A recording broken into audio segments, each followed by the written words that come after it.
In this video, I'm going to be talking about the top 10 things that you've got to stop doing on LinkedIn straight away if you're planning to use it as a lead generation tool. Here we go. All right, so number one, and if you followed me for any length of time, you probably guessed this one. Number one, ditch the resume. Yeehaw! Guys, what is a resume used for? That's right, it's used for getting a job. And what are you trying to use LinkedIn for? Getting clients. So straight away, you've got the wrong tool for the job at hand. You've got to move your page to a client-facing promotional page. And you've got to get rid of the resume. Number two, stop trying to appeal to everyone. Listen, if you haven't niched down, and you're trying to be a generalist and get everyone's attention, I dare say, in the end, you're getting no one's attention, right? Attention, please. Attention. And you're not getting the leads off LinkedIn that you'd hope. So you've got to niche down. And as I say to a lot of my clients, we have to reduce to produce. Number three, believing that if you just post content on there, people are going to come. People are going to buy your services, want your services. That's not the case. No.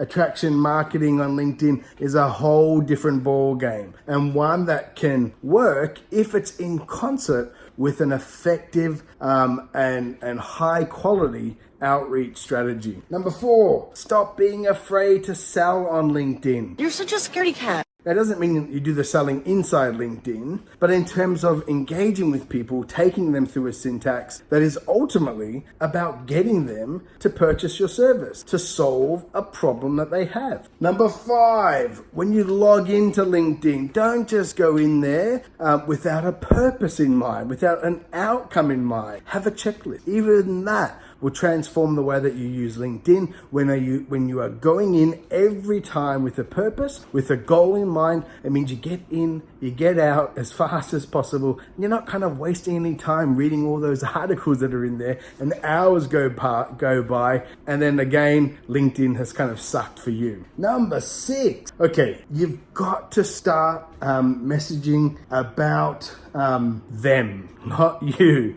So in your messaging, don't try to make yourself look really smart.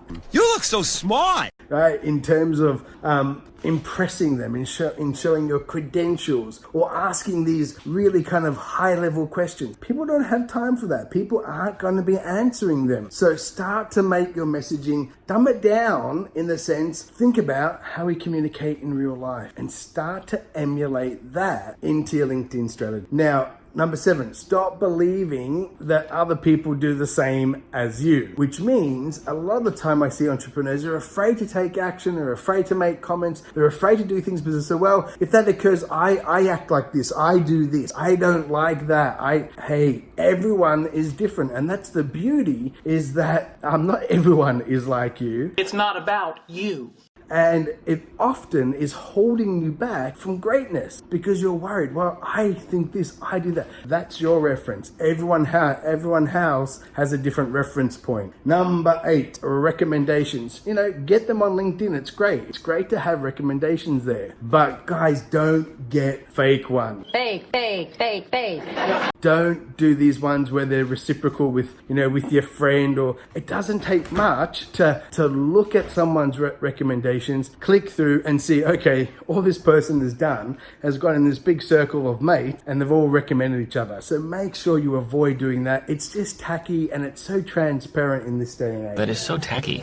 Okay, don't endorse people if you don't know them. I find all these people like endorsing, and worse, don't endorse someone and then ask them, hey, I've endorsed you, can you endorse 3 of my skills? It's just lame. There's no other way to put it. And finally, don't spam people after connecting. What do I mean by that? Just because you connect with them on LinkedIn, it doesn't give you the right to take their email and put it in, your email campaign and start blasting them with email.